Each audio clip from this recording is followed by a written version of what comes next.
critics this morning are saying she was almost staccato in some of what she was saying, and that it was forced words out of her mouth, a little painful at times. Well, that's Hillary Clinton. I mean, I think that everything she has said from, for the last 8 or 16 years seems forced. She's that kind of person. She doesn't have the speaking capacity that Barack Obama has. So it's really hard to tell what Hillary Clinton really believes now. And this is typical Hillary Clinton. The speech writing was good, though. Best quotes: "No way, no how, no McCain," or ironic that McCain and Bush are in the Twin Cities next week because it's hard to tell them apart. Yeah, I like the twin quote. That fits. Yeah. It shows that she still has a sense of humor in all of this, and actually that "no way, no how, no McCain" might actually catch on with the Democrats. It sure could. She's not the person who can really kind of deliver that inspirational message, but she got that out there, and whoever picks up on that can really run with it. Let's take a quick listen to part of the new John McCain ad that's based on Clinton's famous 3 a.m. ad. It's 3 a.m. and your children are safe and asleep. Who do you want answering the phone? Uncertainty, dangerous aggression, rogue nations, radicalism. I know Senator McCain has a lifetime of experience that he will bring to the White House, and Senator Obama has a speech he gave in 2002. Another big and effective bite from the senator. Does it work in this ad for McCain? Yeah, that's a good ad. That's one of the best ads I've seen out there. That really goes to the heart of what the potential weaknesses of Barack Obama are, that he's not ready, and that even Hillary Clinton supporters don't think he's ready. The people who designed this, Chris Mottola and Fred Davis, these are two of the best consultants out there. They know how to hit hard. This was such a long political season, or so it seemed, that there probably are a lot more bites to come in ads as we head toward November. You bet. That's why I love what I do. I get to watch this all over. All right, let's talk about Bill Clinton. It has been reported that he has been told by the Obama camp what he can and what he cannot say at tonight's speech. Obama's people don't want him to talk about the economy. Do you think it's true that that former President Bill Clinton has not let Obama see the script yet tonight? Yeah, it's quite possible. That's what the story is about Hillary Clinton's speech from last night, that they didn't see it either. I think Bill Clinton will be on his best behavior. That said, he's someone who's very expressive, and we'll know a lot about how he really feels by how he says his words. It's the same thing with watching Michelle Obama's face last night. From the beginning of the speech to the end of the speech, her face had really changed from, kind of unfriendly to had opened up. Yeah, there was one time there where she even kind of gave a side glance like, are we over yet? And it had just started, yeah. So I thought, oh boy, I hope she realizes the cameras are really watching her tonight. Exactly. Jordan Lieberman, publisher of Politics Magazine, thanks for being with us, and we will see you all week long, this week and next, okay? Okay. All right, take care. Well, the wait is over. Here's your chance to win a copy of the DVD Ariel's Beginning. 13.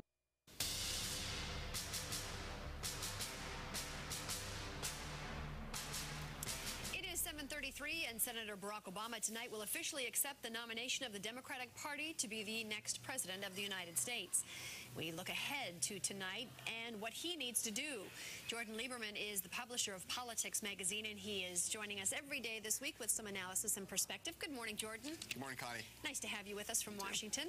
Well, before we get into Obama's speech tonight, let's go back and take a look at Senator Biden and President Clinton's speeches from last night. Were they effective? Oh, they sure were. Let's start with Bill Clinton's speech. People just love him. There's something that is about Bill Clinton. It's in his DNA that no matter what he does, people love him. And no matter who he endorses, no matter what he does with his life, he just has this kind of magnetism that really draws people to him, and he can say anything he wants. It was a successful speech. It was one of the best speeches I've ever seen. Joe Biden stayed on message, and for him to stay on message, that is a success.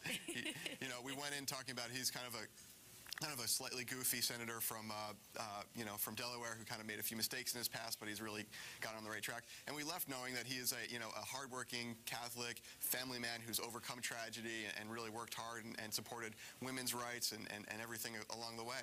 And it really was a good message last night. Even some tears from Michelle Obama during his life story. Yeah. Let's talk about the expectation for Barack Obama now tonight. He gives a terrific speech. He's like Bill Clinton. You know he's going to deliver on the speech. But does he have to do more than that tonight?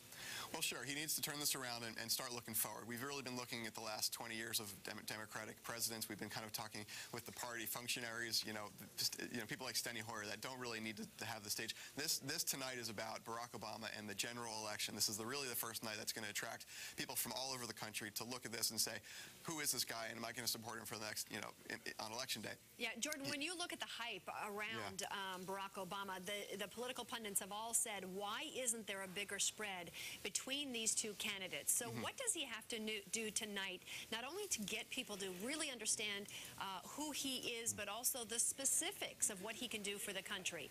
He needs to close ranks around disaffected parts of the Democratic Party. Most importantly, he needs to talk to Catholics. He needs to talk to working-class whites, people who have supported Hillary Clinton that really just don't really get Barack Obama and why he is, right for the Democratic Party. If he can kind of relate to these people who he never really did a great job doing, then this party is going to be unified like none other. If he can do that, he's going to go into this general election with a strong bounce. We've heard chatter about a 4 or 5, 6 point bounce going out of this week, and that's what he should be looking for. When Joe Biden came on the ticket, a lot of people said, now there's the punch that you need to really go after McCain, that Barack Obama doesn't have that in him. Will he have to criticize McCain tonight? Will he have to come out swinging? No, tonight is really about Barack Obama. This is, Joe Biden's job is to criticize John McCain. Barack Obama's job is to talk about Barack Obama and talk about the Democratic Party. He will probably say very nice things about John McCain, about he's an American war hero. He suffered for our country.